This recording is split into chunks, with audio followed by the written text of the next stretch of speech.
Jangankan surat rumah ini, jangankan STNK BPKB, nyawaku milikmu bang. Oh, itu dia sudah berada di atas segalanya. Waktu ibu bilang begitu, terbang dia bersama Batman dan Superman. Bang, aku tak pernah salah karena aku hakim. Tapi kalaupun mau dicari-cari kesalahanku dalam hidup ini cuma satu bang. Apa itu? Mencintaimu. Oh gitu ibu-ibu. Sebanyak anak membaca Al-Quran di pondok ini kita mendapatkan pahala. Sebanyak anak sholat di tempat ini kita mendapatkan pahala. Belum lagi di saat mereka menjadi ulama. Harapan kami, pesantren terus berkembang. Dan husnudzon kami akan berkembang. Maka dari itu, kami ajak Anda, para perindu ridha Allah, ayo kita ikut andil dalam besarkan pesantren ini. Semoga dari pesantren keluar ulama-ulama penerus dakwah baginda Nabi. Amin. Maka jangan ragu untuk bergabung. Inilah orang cerdas. Kalau kita mengandalkan ibadah kita melakukan sholat sebanyak apapun sangat terbatas, ngaji Quran sangat terbatas.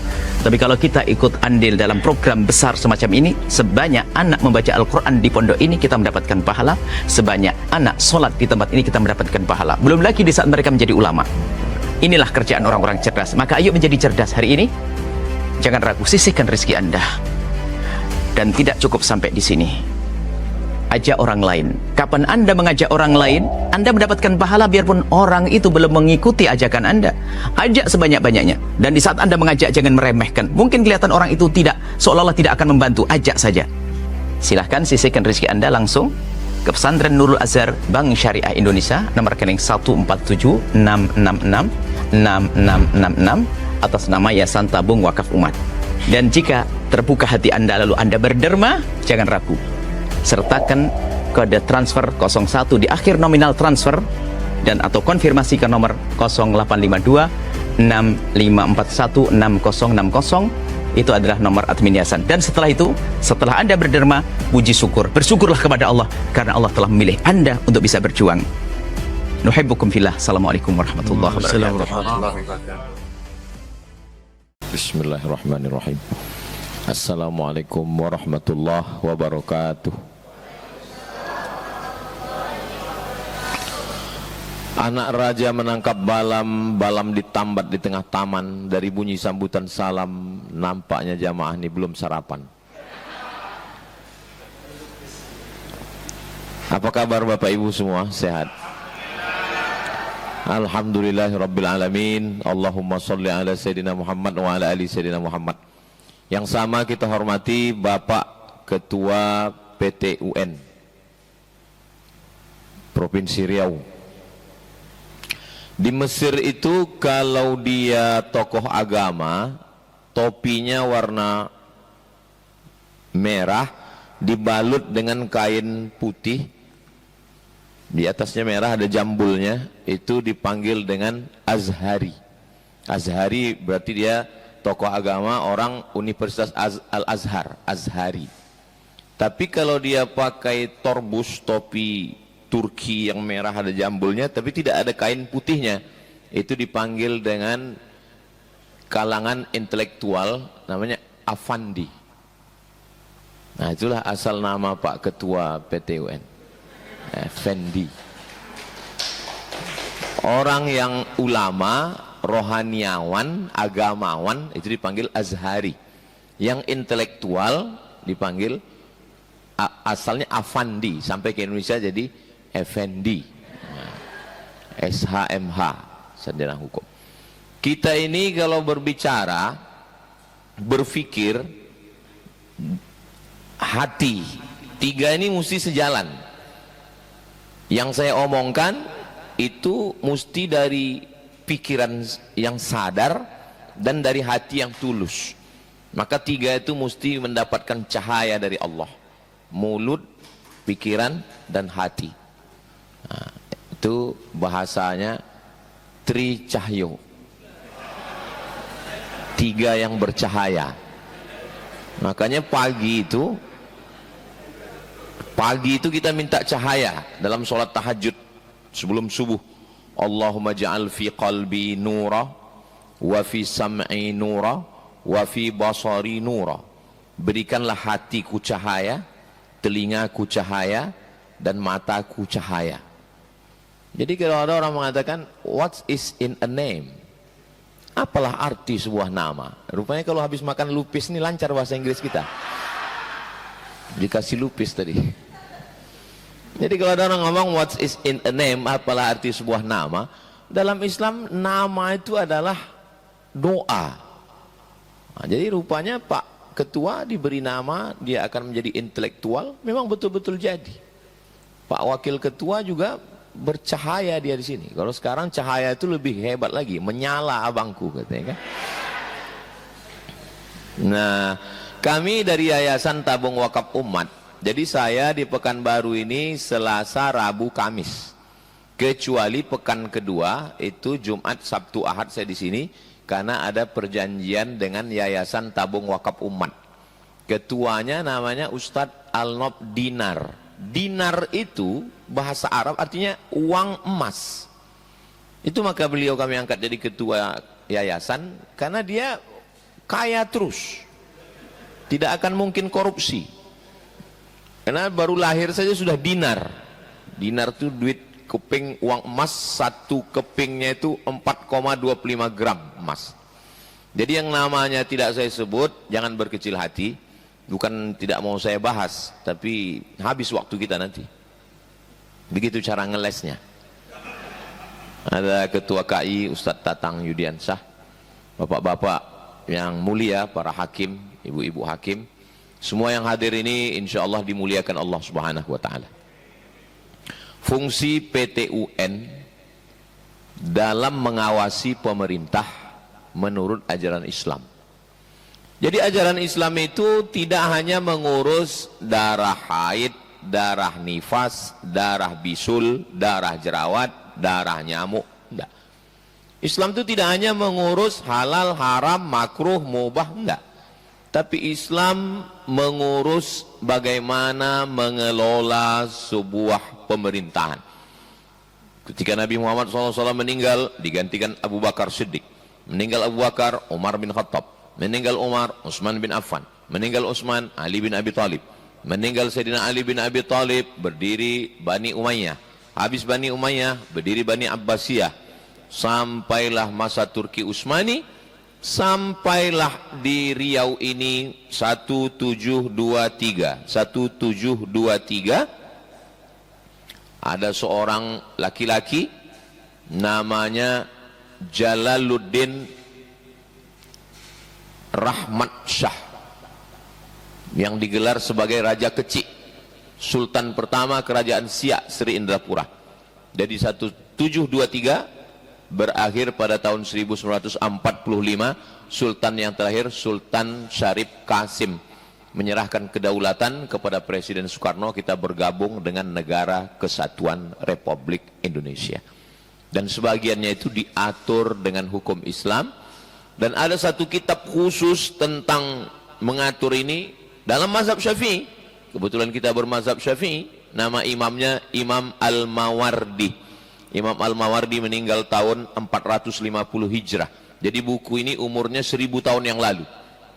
Judul bukunya Al-Ahkam As-Sultaniyah, hukum hakam yang terkait dengan pemerintahan. Makanya di Indonesia semua ini diadopsi. Ada yang diambil dari hukum adat, ada yang diambil dari hukum Islam. Maka pengadilannya pun ada pengadilan hukum Islam, talak, carai, warisan, hulu, li'an, zihar. Kemudian ada hukum yang terkait dengan masyarakat secara umum, pidana perdata. Ada yang terkait dengan hukum angkatan laut, darat, udara, TNI. Dan kemudian ada pengadilan masyarakat yang tidak puas, merasa tidak mendapatkan keadilan. Kalau dia bersengketa dengan pemerintah, dia bisa melapor ke PT UN. Ustaz kok tahu? Itu yang kami obrolin tadi sebelum kesini. Makanya saya kalau ke kantor itu nggak mau langsung ceramah. Saya mau duduk-duduk dulu. Supaya apa? Supaya bisa sarapan. Nah, dan kita bisa dapat bahan. Nah, 4 pengadilan ini diantaranya adalah bahwa pemerintah itu bukan malaikat. Dia manusia. Dia bisa saja salah. Dan ketika dia salah, silap, dan yang teraniaya adalah masyarakat. Masyarakat ini lemah. Di mana masyarakat meminta keadilan? keadilan mereka temukan di PT UN. Maka kalau dia sudah mendapatkan keadilan itu, berarti kita sudah menempatkan. Apa kata Umar bin Khattab ketika dia diangkat menjadi khalifah? Kata Umar bin Khattab, al-qawiyyu fikum dha'ifun indi. Kalau ada di antara kamu yang merasa kuat, sesungguhnya dia lemah di hadapanku. Kenapa? Karena aku bisa mengambil hak orang lemah darinya dan kuserahkan kepada pemiliknya. Wad-dha'ifu fikum qawiyyun indi. Kalau ada di antara kamu orang yang lemah, sesungguhnya dia kuat di sisiku. Kenapa? Karena aku bisa mengambil hak yang diambil orang kuat, kuserahkan kepada dia. Umar bin Khattab itu, kalau ada orang mengatakan nggak ada Umar bin Khattab sekarang, ada. Pemerintah yang dianggap kuat, hebat, disokong oleh kekuatan politik, kepala daerah, menang pilkada, keputusan-keputusan negara. Kalau ada masyarakat yang teraniaya, ambil contoh jalan ini lurus, Trans Sumatera, ihdinas siratal mustaqim, itu maka jalan itu disebut dengan jalan tol karena dia lurus. Lalu kemudian ada orang yang tanahnya milik dia, sertifikat dikeluarkan juga oleh negara bahwa tanah ini terdaftar di Badan Pertanahan Nasional. Lalu kemudian yang mau membuat ini juga negara, dan dia merasa teraniaya, dia tidak merasa puas. Kemana dia melapor? Dia akan melapor ke PT UN. Maka keluarlah berita, Bapak Fulan dari desa Anu mempetunkan. Saya pun nanti keluar juga berita nih, UAS dipetun. Hebat. Mau tahu lengkapnya? Tonton di channel Tabung Wakaf Umat. Jangan lupa subscribe, like, share, and comment. Jadi keadilan itu tidak dimiliki orang yang berkuasa, tapi dimiliki orang yang bisa menempatkan pada tempatnya. Lawan daripada keadilan adalah zalim, az-zulmu. Kata Allah dalam hadis Nabi Muhammad SAW, Nabi bersabda, ittaquz zulma, takutlah kamu pada perbuatan zalim, fa inna zulma, karena kezaliman itu zulumatun yaumal qiyamah, karena dia akan menjadi kegelapan pada hari kiamat. Mesir itu, waktu saya kuliah di Mesir, saudara kita dari Kristen Ortodok Koptik. Mereka Ortodok ini timur. Kalau yang barat itu Katolik Romawi. Yang barat disebut Katolik Romawi, Roma, dipimpin Paus. Kalau yang timur ini Ortodok, Pausnya di Alexandria. Jadi ketika itu pemerintahan Islam, nama gubernurnya Amr bin As. Amr bin As membangun jalan. Kena jalan saudara kita yang Koptik ini. Dia lapor ke Umar bin Khattab. Kata dia ke Umar bin Khattab, ini tanah saya ini diambil oleh gubernur. Maka Umar bin Khattab mengambil tulang, betul-betul tulang, bukan yang dari Medan. Diambilnya tulang, digarisnya pakai pedang. Diambilnya tulangnya udah sering kering, digarisnya pakai pedang lurus. Habis itu serahkan ini ke gubernur Mesir, namanya Amr bin As, sahabat Nabi, panglima perang. Sampai ke Amr bin As, dilihatnya tulang, nggak ada pakai surat. Apa maksud tulang ini? Bahwa kau akan mati dan kau akan jadi tulang, maka kau mesti lurus, bersikap lurus, jangan zalim, jangan aniaya, lurus. Sadarlah dia bahwa dia salah. Kemana waktu itu rakyat Mesir yang tidak Islam ini melapor? Langsung ke khalifah. Sekarang nggak bisa, tidak sesimpel itu mau mendekat ke presiden. Banyak jalurnya. Maka manusia ini berpikir, bagaimana supaya masyarakat ini bisa? Maka muncullah ide membuat satu lembaga yang disebut dengan PT UN. Jadi sehingga siapapun yang teraniaya dari seluruh provinsi, dari Sabang sampai Papua, dia bisa melaporkan tindakan dari Pemko, Pemda, Pemprov, dinas, kantor, badan, TNI, semua yang terkait dengan dia, untuk dia mendapatkan keadilan. Maka bicaranya memang enak. Kenapa? Karena orang, terutama yang mulia, Bapak Ibu Hakim, tempat bersidang ini di atas meja hijau, dan hari ini hakim pula yang di bawah, saya pula yang di atas. Memang saya udah lama ceramah di mana-mana, tapi di PT UN ini sampai saya lupa saking lamanya udah tidak ke PT UN ini. Jadi ketika orang diposisikan begitu, maka sesungguhnya dia sudah diberikan Allah Subhanahu wa taala kekuasaan. Hakim diambil dari 3 huruf, ha, kaf, mim, hukum. Orang yang menetapkan hukum itu disebut dengan hakim. Orang yang menetapkan hukum dengan adil disebut dengan hikmah. Orang yang memilih hikmah disebut dengan hakim. Kalau pakai alif, hakim, orang yang menetapkan hukum. Tapi menetapkan hukum tidak hitam putih, dia mesti ada hikmah. Makanya ketika ada seorang mencuri, lalu kemudian dihadapkan kepada Umar bin Khattab, Umar tidak langsung menghukum. Umar bertanya, kenapa kau mencuri? Karena gaji saya diambil oleh majikan saya, dimakannya, dan dia tidak pernah memberikannya kepada saya. Maka Umar bukan menghukum si pencuri itu, tapi menghukum majikannya. Dia mencuri karena makanannya dicuri duluan. Jadi ada kebijaksanaan di sana.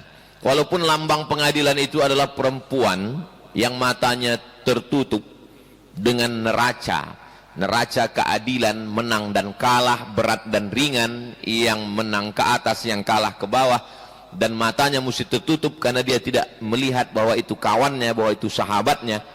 Makanya jangan orang bertanya-tanya, kenapa PT UN tidak ada MOU, Memorandum of Understanding between me and you, dengan Pemda? Karena tidak semua mesti silaturahim. Jadi kadang orang ini kalau sudah hubungan baik, marilah kita silaturahim. Karena kalau sampai PT UN silaturahim dengan Pemda, dengan Pemko, terjadi sesuatu, keluar berita, apa kata wartawan? Pantasan Pemdanya menang terus, rupanya udah silaturahim orang ini. Saya pun berani ini kemari ini karena saya sampai hari ini tidak ada kasus hukum.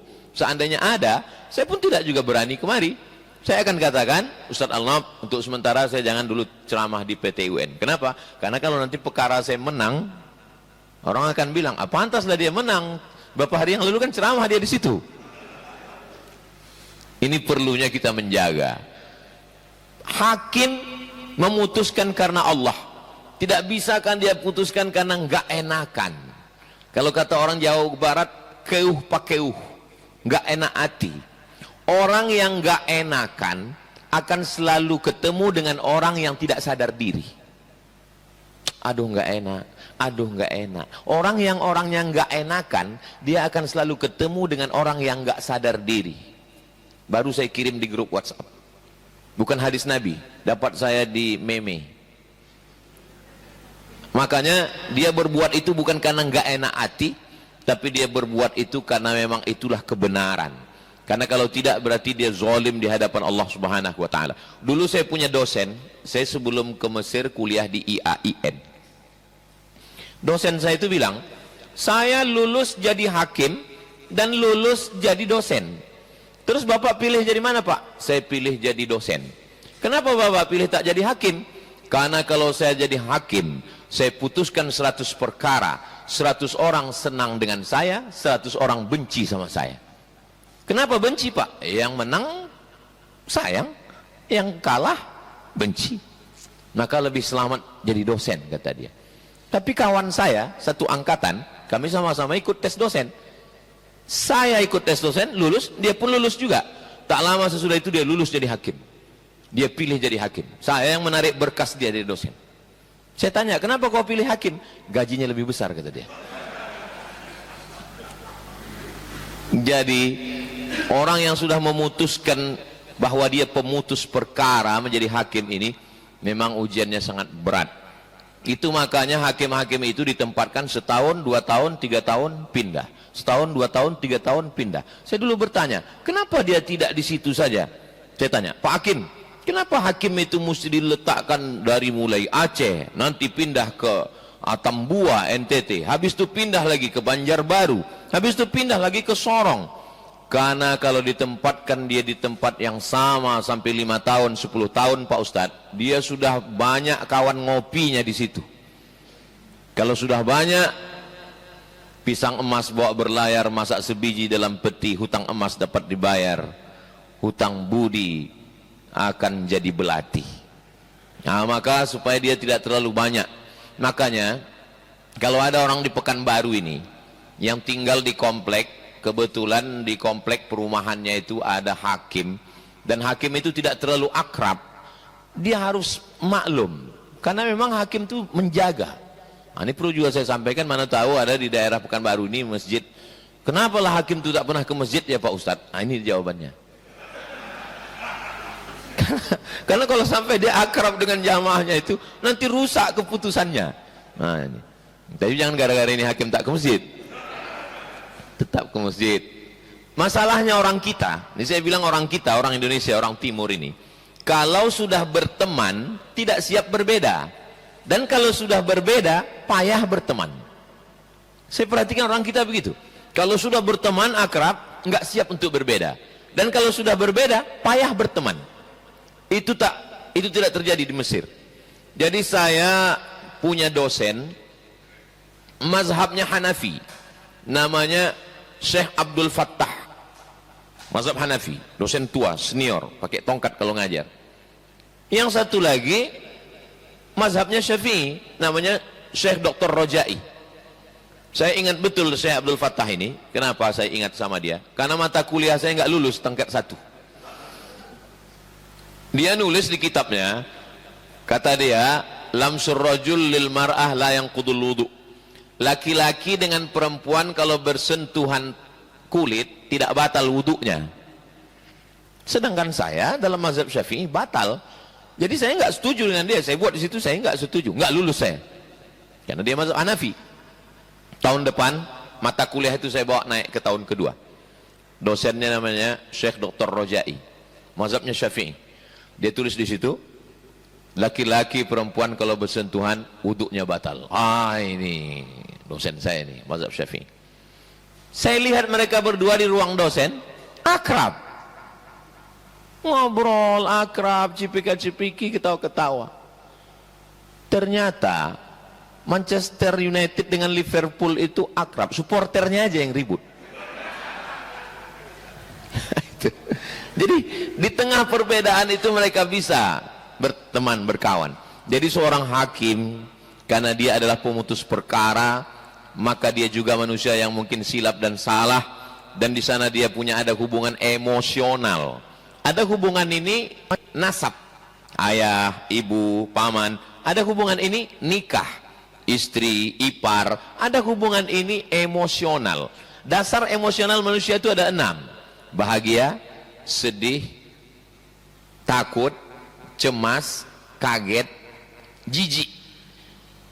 Biasanya kalau sudah disebut emosional itu bawahnya marah. Hati-hati Ustaz Somad, itu orangnya emosional. Padahal emosional itu ada 6. Marah itu hanya salah satu daripada emosional. Itulah yang dijaga oleh seorang hakim, bagaimana dia bisa memutus di hadapan Allah, dan itu berat sekali. Andai saya lah disuruh memilih, tak sanggup saya. Makanya kalau ada orang ngomong ke Pak Hakim, kenapa Bapak mau jadi hakim? Hakim ini kan berat. Bapak tinggal jawab, hakim ini berat, biar aku aja. Saya orangnya tak enak hati. Saya pergi ngajar ceramah di salah satu sekolah. Tiba-tiba datang ibu-ibu membawa kertas. Ustadz Somad, anak saya sudah saya daftarkan ke sekolah Ustadz. Tolonglah Pak Ustadz, anak saya ingin betul masuk ke sekolah Ustadz. Dilema saya. Anaknya mau sekolah, ibunya pun mau. Di zaman edan orang nggak mau memasukkan anak ke pondok, ini malah mau. Tapi kalau saya terima, saya merusak sistem. Maka saya bilang begini, Bu, memang saya pembina yayasan, tapi saya tak ada kuasa di situ.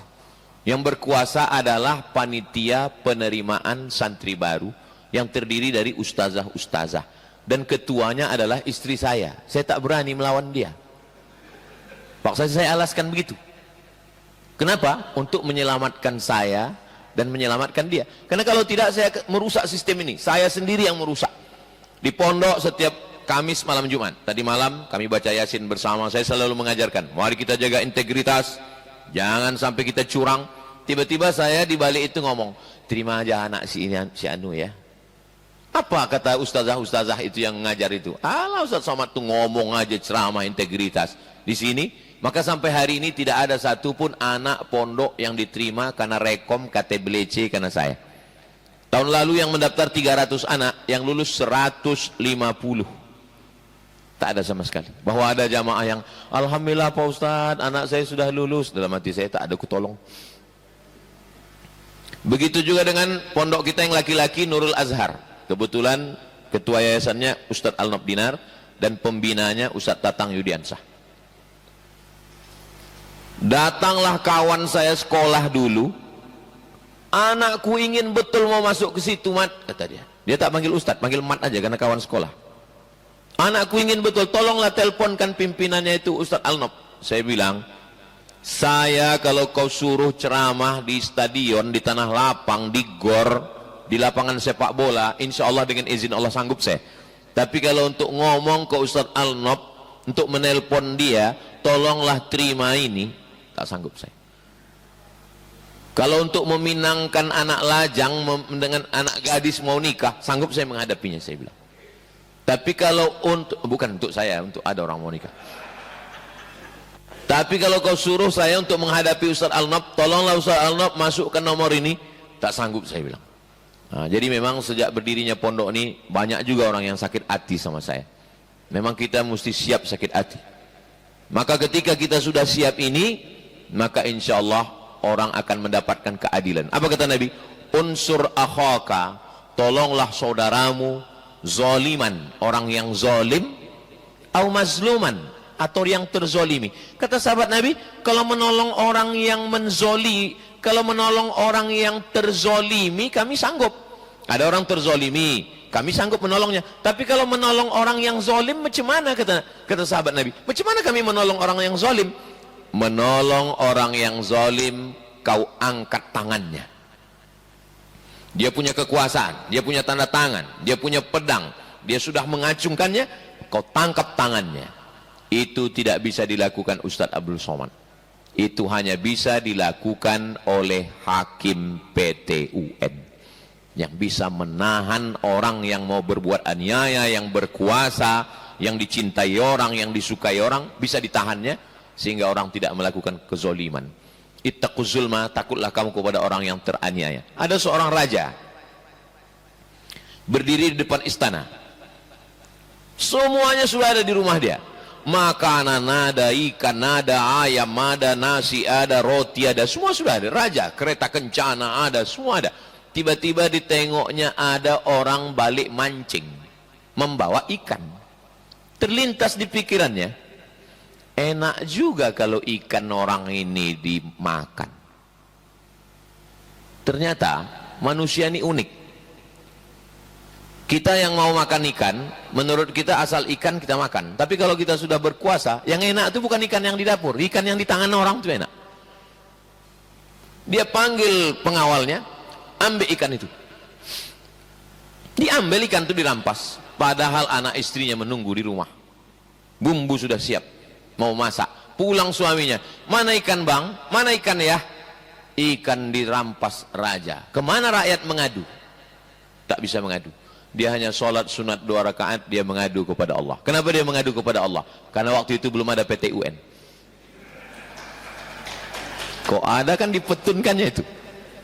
Ngadu dia kepada Allah. Malang tak dapat ditolak, untung tak dapat diraih.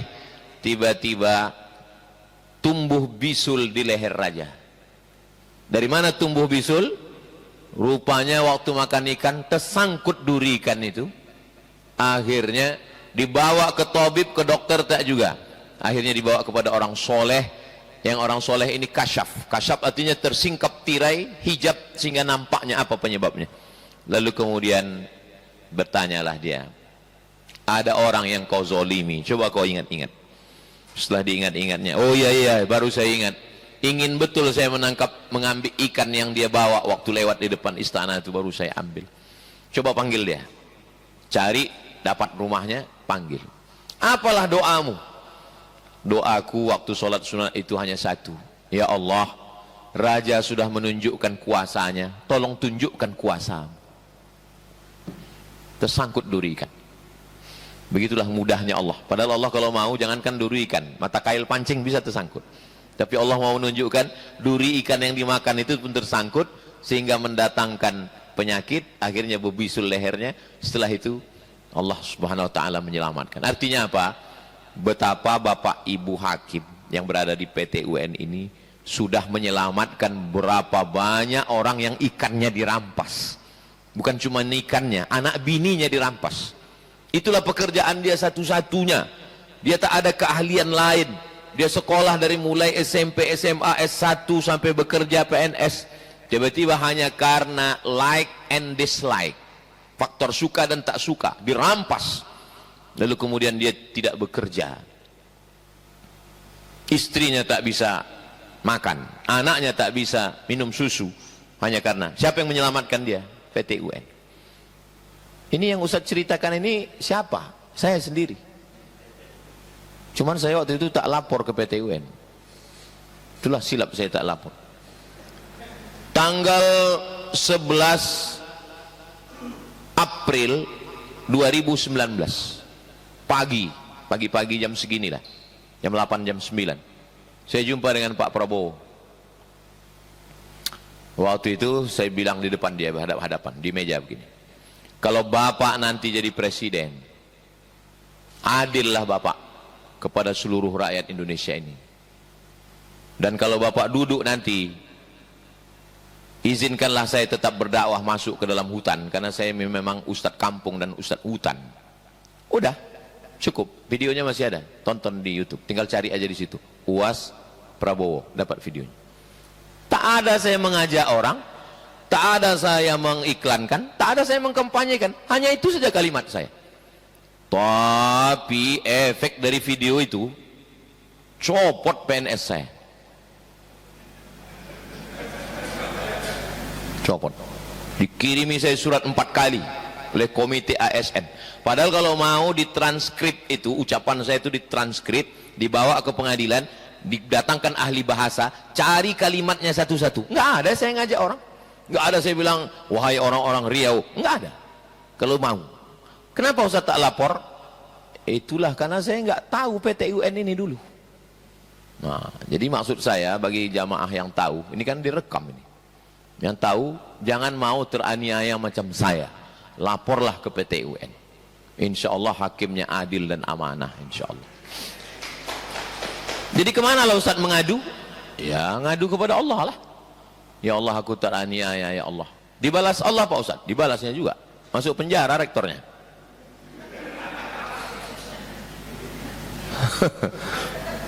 Dan saya pesankan ke sahabat saya, tolong kau kasih saya info. Nanti kalau dia masuk, aku mau ceramah di dalam, saya bilang. Sama hari Jumat ini juga. Hari Jumat masuk saya ke penjara itu dan saya ceramah di situ. Menceramahi dia di bawah. 2019, 2020, 2021, 22, 23, 24, 25, udah 6 tahun. Hidup juga saya. Artinya rezeki tak berpintu. Tapi kan tidak semua orang mengalami nasib yang sama. Banyak orang yang teraniaya karena haknya diambil, maka tak tahu dia mau melapor kemana. Melapornya sulit, susah, kami mesti datang, sementara kami di Indragiri Hilir sana menyeberang lagi 7 jam, naik pompong, naik mobil 7 jam baru sampai ke Pekanbaru. Di Pekanbaru Pak pula nanti kami kalau berangkat pagi mesti nginap, besok pagi uang hotelnya kami tak punya keluarga. Itu mungkin di daerah lain. Kalau di daerah Riau, di sini cukup mengirimkannya melalui online. PT UN Pekanbaru. Artinya apa? Kemudahan-kemudahan. Yassiru, mudahkan urusan Allah. Yassiru, mudahkan urusan orang, Allah akan memudahkan urusan kamu. Cuman prinsip orang kan sekarang, kalau bisa dipersulit, ngapain dipermudah? Jadi PT UN ini memudahkan segala urusan. Orang yang teraniaya ditolong, orang yang jauh bisa langsung dan cepat. Bagaimana secepatnya dia mendapatkan keadilan. Tentu saja Bapak Ibu Hakim yang mulia berhadapan dengan orang-orang yang bermacam ragam, rambut sama hitam, keisi kepala macam-macam. Tentu saja berhadapan dengan orang macam-macam. Orang akan menuntut. Saya mau menuntut Pak Hakim. Yang mulia Hakim, saya menuntut. Apa yang kamu tuntut? Anak saya kemarin melamar jadi angkatan udara, kenapa tidak lulus? Mau jadi angkatan apa dia? AL Pak Hakim, angkatan laut. Iya. Terus apa yang kamu komplain? Kenapa dia tak lulus? Nah, ditanya, kenapa dia tak lulus? Karena dia tak pandai berenang. Saya tak terima, kata dia. Kenapa terima?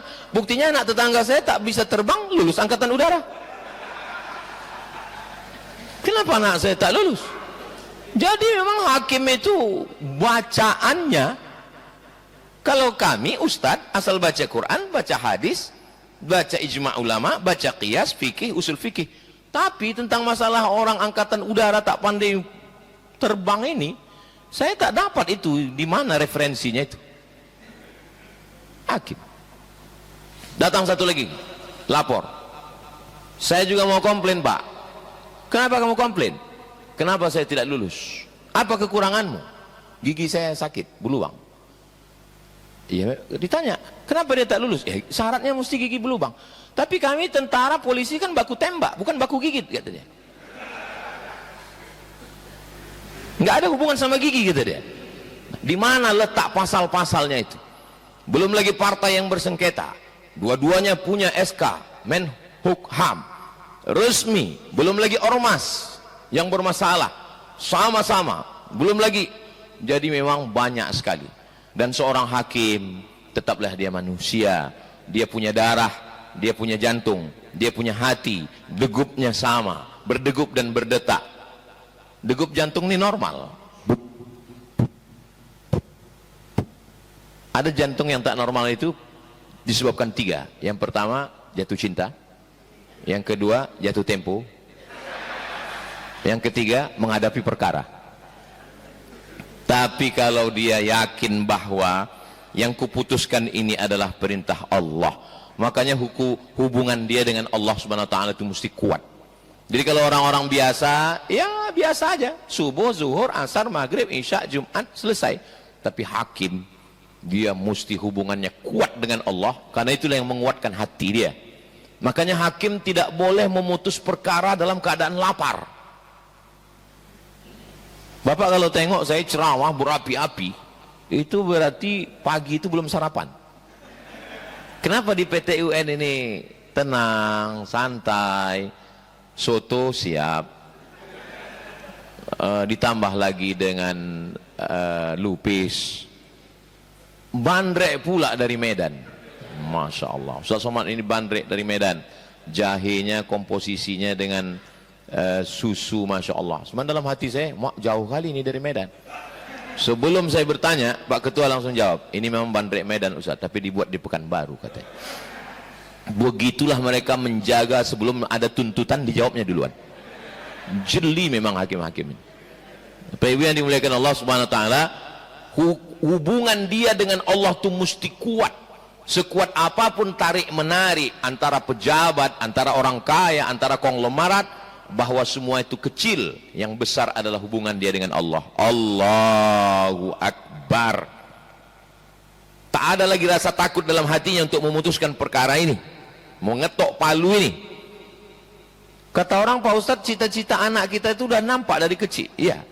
Makanya kalau ada bapak ibu yang anaknya kemana-mana bawa martil, itu mungkin jadi hakim PT UN. Kalau lulus, kalau tak lulus jadi tukang. Mohon maaf Pak tukang, jangan tersinggung.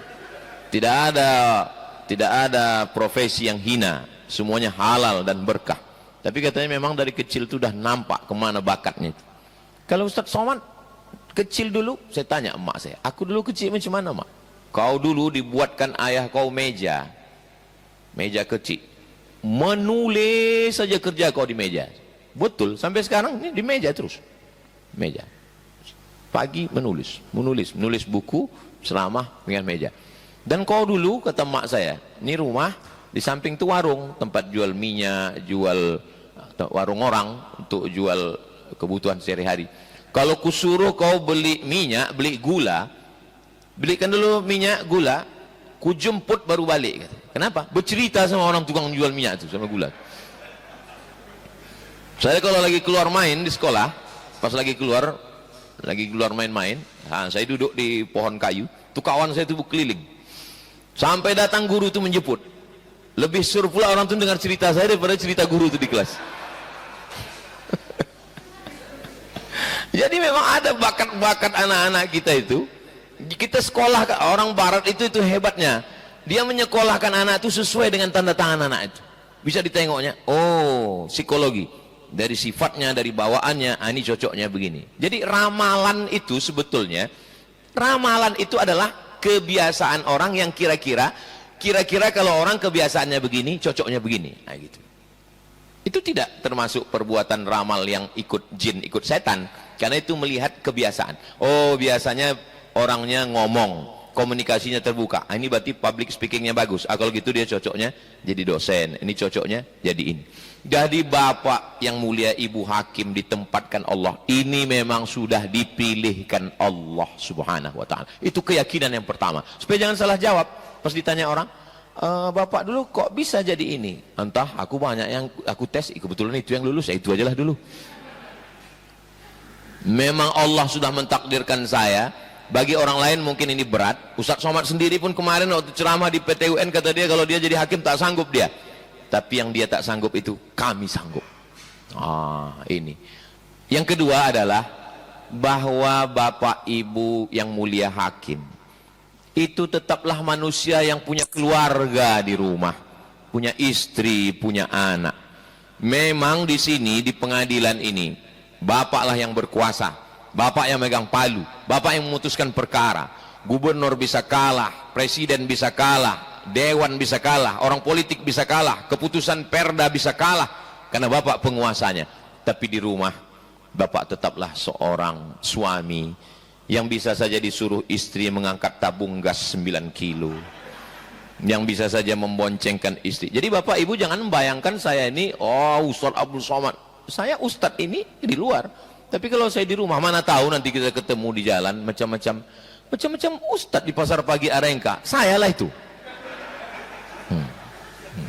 Saya pakai masker, pakai kacamata hitam, pakai topi, megang tas, bawa istri belanja, beli ikan, beli sayur. Kadang ada juga yang negur, Ustaz Somad ya mirip, saya bilang.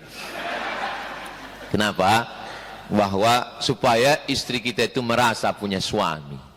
Jangan sampai dia merasa punya hakim, tapi dia punya suami. Bahwa anak kita itu, jangan bapak ibu bayangkan mentang-mentang saya ustadz lalu saya di rumah juga begini. Saya kumpulkan anak, saya panggil istri, ya ayyuhalladzina aman. Tidak begitu. Memang kalau saya lagi ceramah memang wa aqimus shalah, dirikanlah salat. Tapi ke anak tidak begitu. Salat ya, Sami salat ya, nanti bawa jalan. Salat ya, nanti bawa naik motor, kita keliling-keliling. Tentu dengan bahasanya, dengan bahasa anak, bilisani qaumihi, dengan bahasa anak. Tak juga dia salat. Saya bentang sajadah, saya ambil Hulk, Spiderman, Batman, Naruto, lalu saya susun, lalu saya panggil dia. Itu makmum sudah siap, saya bilang. Siapa imamnya? Samilah imam. Maju dia jadi imam, semangat kali dia. Wah, rupanya semua udah jadi mu'alaf di belakang. Jadi bahasa anak ini tak sama dengan bahasa orang dewasa, gitu. Kepada anak, tapi kok ke istri tak bisa pula, Naruto tak mempan. Nah, itu jadi ada komunikasi kita. Begitu juga dengan ibu yang mulia, ibu hakim. Memang di PTUN ini ibu lah penguasa, lebih hebat dari gubernur, lebih hebat dari bupati, lebih hebat dari kepala daerah, lebih hebat dari presiden, dari menteri. Kalau ada orang teraniaya, cukup dengan satu ketukan palu ibu, menang dia melawan siapapun, karena ibu bergaris lurus menurut hukum. Tapi ketika di rumah, ibu katakan ke suami, bang, aku ini lebih hebat dari eksekutif, lebih hebat dari legislatif. Tapi di rumah ini, kaulah yang eksklusif. Ada satu yang mau saya ceritakan sama ibu-ibu. Ini nanti kalau tidak mau diupload, boleh diedit. Kalau tuan pergi ke laut naik rakit, kalau khawatir diupload, ini bisa diedit. Kenapa ada suami, maaf cakap, berselingkuh dengan ART, sementara istrinya cantik? Banyak orang komen, dibuat meme, ini istrinya, ini selingkuhannya. Lalu komenlah netizen yang maha benar dengan segala komentarnya. Apa kena pelet ya? Ini orang tidak mengerti. Kenapa bisa ada laki-laki yang sehat, jasmani, rohani, kok bisa dia jatuh cinta dengan orang, padahal ini gitar Spanyol, ini pintu gapura kecamatan. Kok bisa dia suka sama ini? Orang heran. Ada sesuatu. Kenapa? Karena kepada istrinya dia tidak punya kekuasaan. Kami laki-laki ini ingin dihormati, ingin dimuliakan, ingin punya superior. Saya ini sebetulnya termasuk juru bicara laki-laki yang teraniaya. Karena kalau perempuan dia bisa dibantu oleh Komisi Perlindungan Perempuan. Sampai sekarang laki-laki ini belum ada. Bagi saya ini mau diusulkan juga ini ke PT UN. Saking banyaknya laki-laki yang teraniaya. Jadi laki-laki ini, ibu, dia ingin suami itu sebagai kepala rumah tangga. Ibu tidak perlu berhenti jadi hakim yang mulia. Cukup ibu katakan ke dia, Bang, aku memang hakim PT UN, aku memang lebih hebat, aku berkuasa, tapi di rumah ini, jangankan surat rumah ini, jangankan STNK BPKB, nyawaku milikmu, Bang. Oh, itu dia sudah berada di atas segalanya. Waktu ibu bilang begitu, terbang dia bersama Batman dan Superman. Bang, aku tak pernah salah karena aku hakim. Tapi kalaupun mau dicari-cari kesalahanku dalam hidup ini cuma satu, Bang. Apa itu? Mencintaimu. Oh gitu ibu-ibu. Memang termosnya sama, galonnya sama, tehnya sama, gulanya sama, toplesnya sama, tapi beda rasa airnya. Kenapa? Karena yang membuatkannya adalah hakim PT UN. Dibuatkannya, padahal yang membuat asisten di dapur. Dia pura-pura yang bawa ini, kacau-kacaunya sedikit. Nah, diminum sama suaminya. Kata dia, gimana rasanya, Bang? Masya Allah deh, katanya. Beri cicipnya. Kok pahit? Agak pahit ku minum, Bang. Agak pahit. Iya. Kau pahit karena menengok aku. Aku menangis karena manis karena menengok kau, kata dia. Lalu ibu bilang lah, jangan tengok lama-lama, Bang, nanti abang diabetes. Apa maknanya? Bahwa di kantor, di rumah, bukan berarti kita punya kepribadian ganda. Bukan, beda. Bahwa kalau sudah lepas dengan Allah, terikat dengan Allah baik, dan dengan keluarga baik, maka di kantor ini juga baik. Saya sebelum kemari tadi, saya pakai batik, saya tanya dulu istri saya, "Gimana kau tengok batik? Aku pakai batik ini." Apa kata dia? "Belum pernah ku tengok batik ini," kata dia. Memang baru pertama ini saya pakai batik. Batik ini mereknya Casio, dikasih orang. Saya pakai. Saya tanya dulu pendapat dia. Sebelum berangkat, aku mau ke PT UN, doakan supaya dimudahkan Allah, supaya aku sampaikan ini sampai ke hati jamaah. Ini tidak hanya memang ceramahku di PT UN, tapi ini direkam dan ditonton oleh semua orang. Mudah-mudahan mereka subscribe, like, share, and comment. Artinya apa? Hubungan kita selesai dulu di rumah. Bayangkan kalau di rumah tadi tak selesai. Saya berangkat, anak sedang menangis, kapal perang sedang pecah. Kesini mungkin ceramahnya tak begini. Marilah kita bersikap adil, mari masuk neraka. Jamaah pun heran, kenapa ngamuk-ngamuk Ustaz itu tadi? Kenapa? Karena kita juga manusia. Manusia ini punya rasa, perasaan itu kita jaga. Makanya di awal hari itu sudah kita jaga semuanya, dari mulai bangunnya tepat waktu, sholat kita ke masjid berinteraksi dengan masyarakat, hubungan kita baik, jangan lupa sarapan pagi, di hari libur kita jogging. Apalagi di Pekanbaru ini, Masya Allah, tabarakallah. Beberapa hari ini Pekanbaru ini rasanya seperti di puncak dan seperti di bukit. seperti kalau di Medan seperti di Brastagi, Masya Allah, beberapa hari ini. Sebelum ini seperti di Afrika Utara. Nah, jadi tidak ada alasan, karena badan juga mesti sehat, jangan sampai sakit, makanan dijaga dengan baik-baik, hubungan dengan Allah, maka disitulah pengawasan baik. Ada orang yang bisa melakukan nahi mungkar dengan ceramahnya. Ceramah saya di mana-mana. La ta'murun nabil ma'ruf, ajak orang berbuat baik, wala tanhauna 'anil munkar, larang dari perbuatan mungkar. Tapi saya kan cuman pakai lisan, cuman pakai cakap, cuman pakai air liur, cuman ngomong. Artinya saya tidak punya kekuatan hukum. Sifat yang saya sampaikan ini tidak mengikat. Dia hanya advice, nasihat. Ya, kalau kebetulan dapat hidayah, dia jadi baik. Kalau tidak berubah, dia tidak baik. Tapi kalau keputusan itu adalah keputusan pengadilan, peradilan, PT UN, tidak bisa orang melawan. Makanya kalau ada orang mengatakan, Ustadz, saya mau memperbaiki negeri ini, gimana caranya menyekolahkan anak ke Mesir? Bapak mau mengirim anak ke Mesir? Iya. Supaya apa? Supaya bisa seperti Ustadz untuk nahi mungkar. Saya bilang, tidak semua yang berangkat ke Mesir itu baliknya jadi ulama. Bisa juga jadi Fir'aun, saya bilang.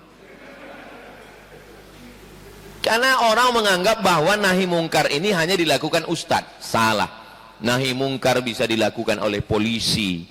Maka anak-anak kita yang ditahfiz Quran, yang di pondok pesantren tamat, masukkan ke polisi, masukkan ke tentara, masukkan ke fakultas hukum, SHMH, ada tes hakim, masukkan dia. Itu bisa menyelamatkan orang dengan apa? Dengan palunya, dengan pengetahuannya.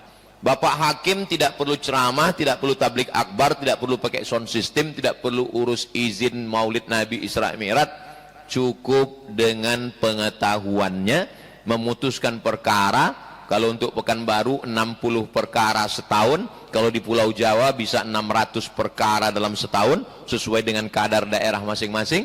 Dan itu sudah bernilai luar biasa. Ayyahdiyallahu bika rajulan wahidan, satu orang dapat hidayah karena mulutmu, khairum min humurin na'am, lebih baik daripada seekor unta yang merah. Unta bulunya kemerahan, harganya paling mahal. Ada yang lebih hebat lagi ketika orang dapat hidayah.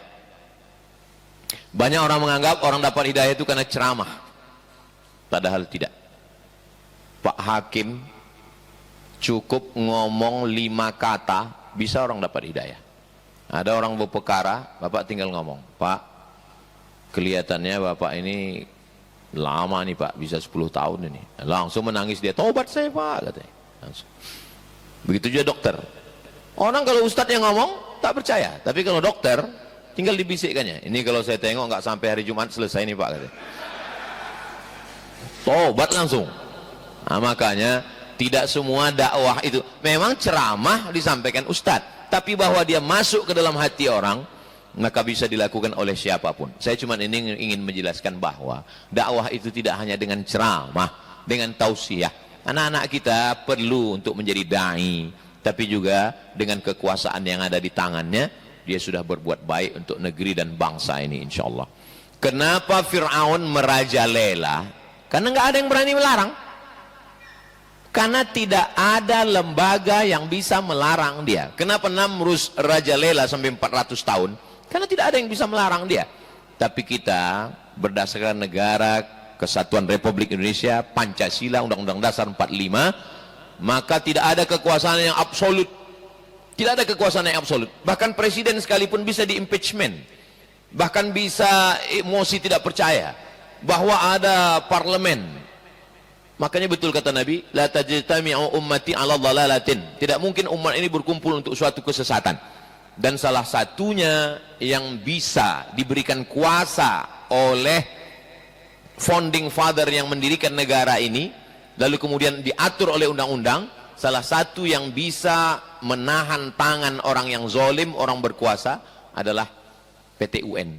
Maka saya pribadi sebagai ustadz, besar harapan saya, orang-orang yang tidak mendapatkan keadilan, insya Allah keadilan di dunia ini dia dapatkan di PT UN ini, insya Allah. Mudah-mudahan Bapak Ibu semuanya diberikan Allah kekuatan, ketabahan. Keluarga yang di rumah juga begitu. Wahai istri-istri yang ada di rumah, yang tidak hadir di sini, ketahuilah bahwa suami-suami kalian yang ada di PT UN ini adalah pejuang-pejuang. Makanya kalau lambat-lambat sedikit pulang, maafkanlah mereka. Kalian di rumah sana bahagiakan dia. Kenapa? Karena dia sudah cukup menghadapi berbagai macam problem. Tak sama orang yang berada di PT UN ini dengan kantor-kantor lain. Nah, maka tak bisa disamakan dia. Alah, suami si anu begitu, suami tak bisa. Kenapa? Karena dia menjalani, menghadapi berbagai macam orang dengan problematika, dengan problemnya. Belum lagi gangguan-gangguan intimidasi, gangguan zohir dan batin. Maka istri, suami di rumah jangan sampai tinggal wirid yang 7 ayat Al-Fatihah, Qul Huwallah, Al-Falaq, An-Nas, pangkal Al-Baqarah, Alif Lam Mim sampai wa ulaika humul muflihun, ayat kursi, yang terakhir adalah ujung Al-Baqarah, lillahi ma fis samawati wa ma fil ard. Suami ingatkan istri, istri ingatkan suami, baca habis subuh dijaga Allah sampai maghrib, baca habis maghrib dijaga sampai subuh, sama-sama sebentar itu baca 3 menit paling. Doa. Kenapa? Karena kita ini manusia, masih ada gangguan zahir dan batin, apalagi di tempat kita ini masih banyak IDI, Ikatan Dukun Indonesia. Ada orang tak senang disantetnya, disihirnya, segala macam. Berlindungnya kepada Allah, karena macam-macam yang dihadapi orang. Kalau itu kuat, insya Allah setelah itu berangkat pagi, Bismillahirrahmanirrahim, wa'tasamtu billah, la haula wa la quwata illa billah. Tadi saya mulai jam 8.30, sekarang sudah jam 9.30.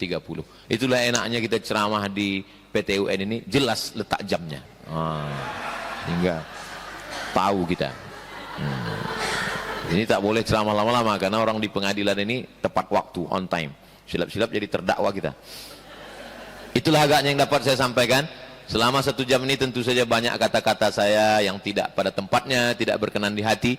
Saya mohon maaf kepada keluarga besar PT UN Pekanbaru Riau. Mudah-mudahan apa yang kita lakukan ini diridhoi Allah Subhanahu wa taala. Kita tidak pernah berpisah karena kita selalu bersama dalam doa.